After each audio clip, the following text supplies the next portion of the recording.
In this day and age, we are facing a constant barrage of electromagnetic frequency. It's all around us, from citywide cell towers to Wi-Fi in every classroom. Now we've got RF pulsating smart meters attached to our homes that we can't opt out of. And we're really being sold on all of the benefits that this advance in technology is going to have, while there isn't a lot of research into the risks. Now, joining me today is Dr. David Carpenter. He is the director at the Institute for Health and the Environment at the University of Albany. He has been involved since the 1980s in the research surrounding electromagnetic frequencies and electromagnetic hypersensitivity. And he's going to be joining us today to dispel some of the misinformation out there surrounding these technologies. Well, Doctor, thank you so much for joining us today. So we have got so many conflicting reports coming out. You know, they're saying cell phones could cause impotence, it could cause cancer, and then other studies are saying, no, there's no correlation whatsoever. Why are there such conflicting reports? Well, there are a variety of reasons. In the first place, you don't get a positive result in every study, even when there are associations that are real.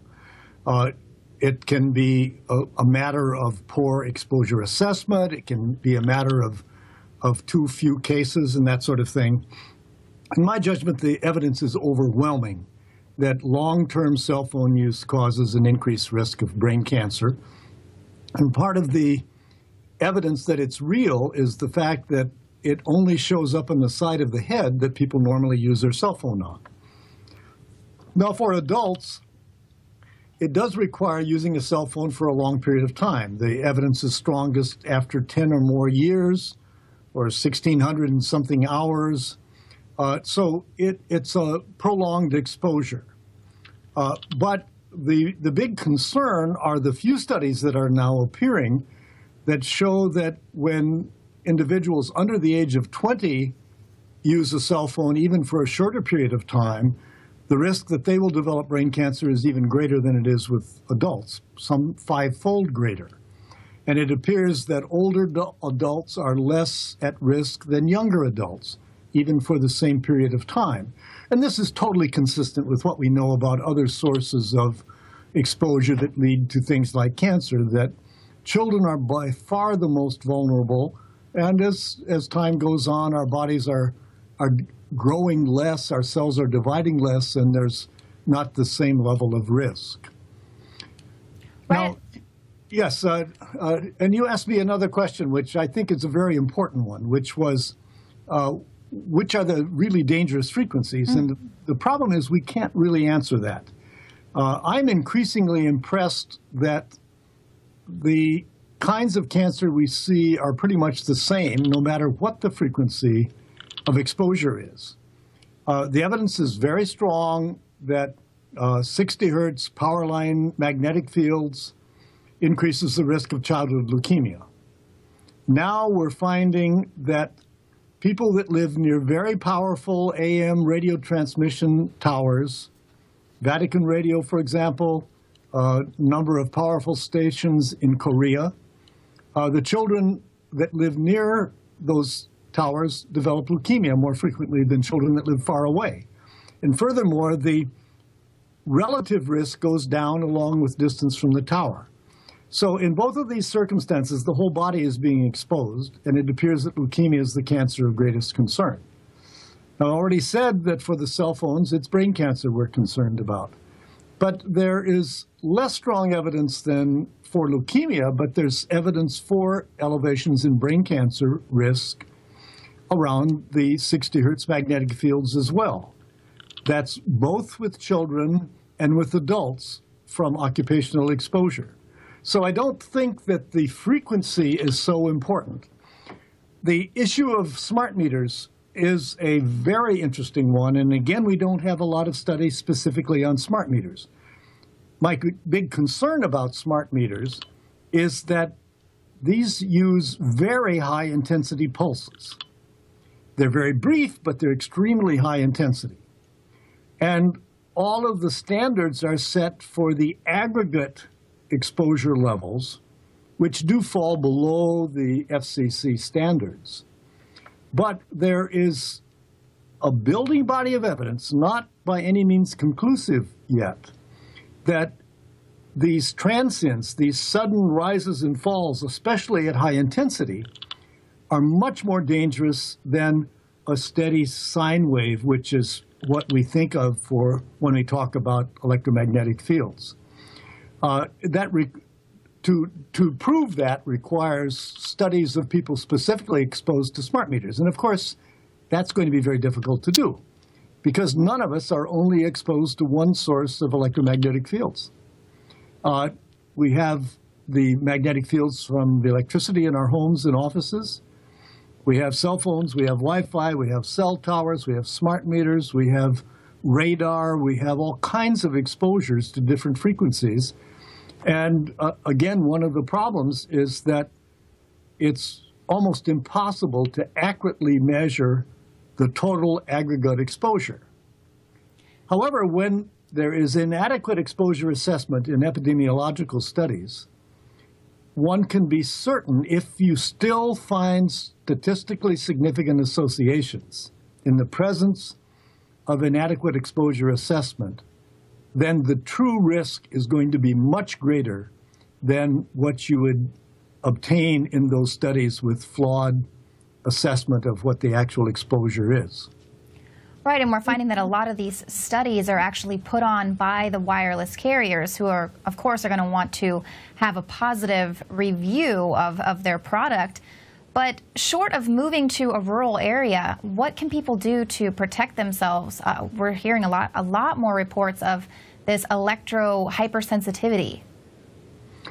Well, you know, even moving to a rural area isn't going to be very satisfactory because, for example, with use of a cell phone, the further you are away from a cell tower, the stronger the signal that is generated in the phone. So there are cell towers just about everywhere now.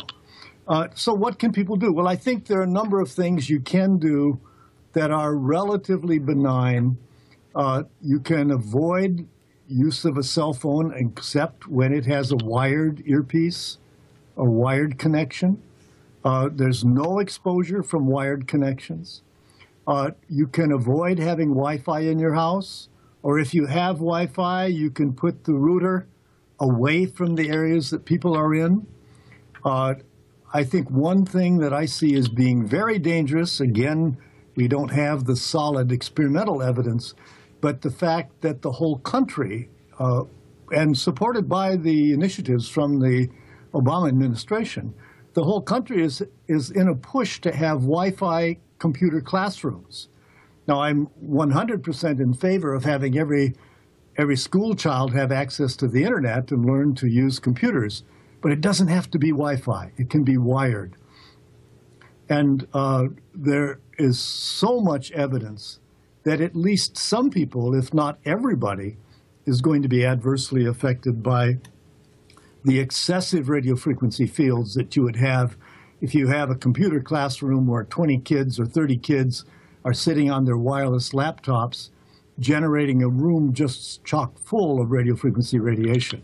Right, and I hear a lot of the argument there is that it'll be more expensive to get the classroom hardwired, but it really, over the long term, it seems the cost would offset itself, just concerns for your health.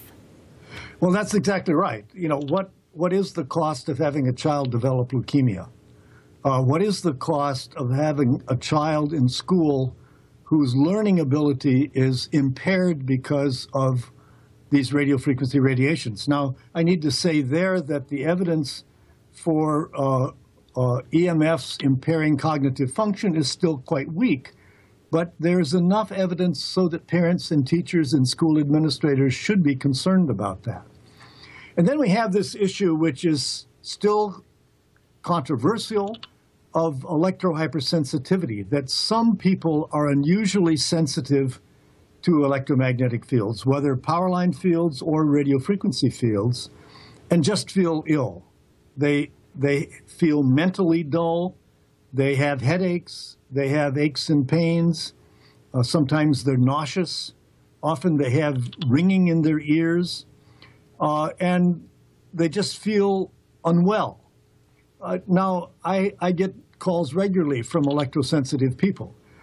Now, they're often referred by their physician to a psychiatrist with the thought that this is just psychosomatic. Now, for some people, it may well be psychosomatic, but I'm convinced for other people it is not, that this is a real syndrome where some people respond to these fields with a greater intensity than do others.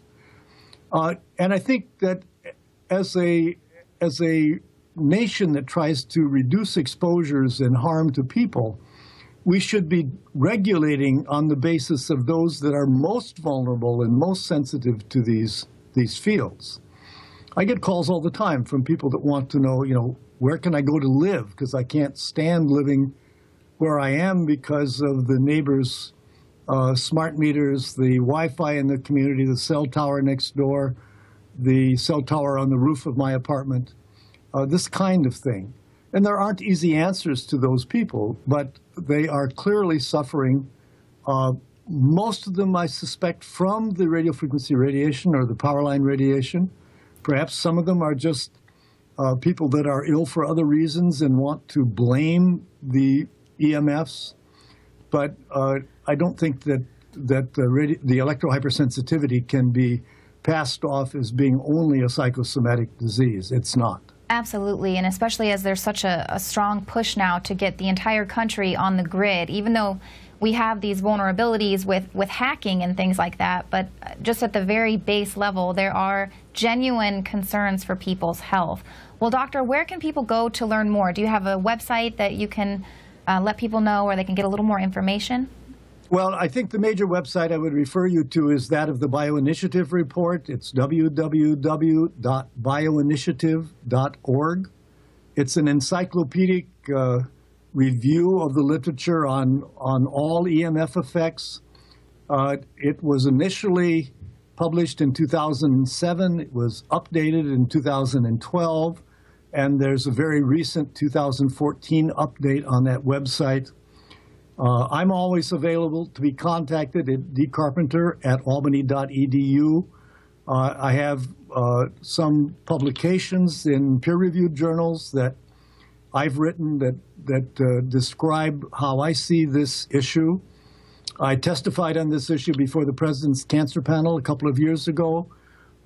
So it's a very important issue, and I think there are a number of things that individuals can do to reduce their exposure, to reduce the exposure of their families without giving up a contemporary style of life. We're not going to go back to a pre-wireless age, but we should respect the fact that wireless communication and electricity have associated with it risks for some people. Maybe not for everybody, but certainly risks for some. And there's no evidence that the cancer risk, while it may be small relative to other cancer risks, there's no evidence that anyone is immune from that risk. Right. So there are things to do. Yes, and especially with our children who, as you say, they're the ones who are becoming extremely susceptible to this and are the most who are going to be using all of this technology.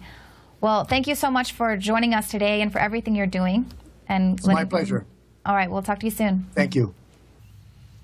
Well, it is important for us to remember that we are dealing with a relatively new technology, so I would always err on the side of caution. Like Dr. Carpenter said, it could take decades for the effects of exposure to EMFs to reveal themselves as cancer or neurological disorders.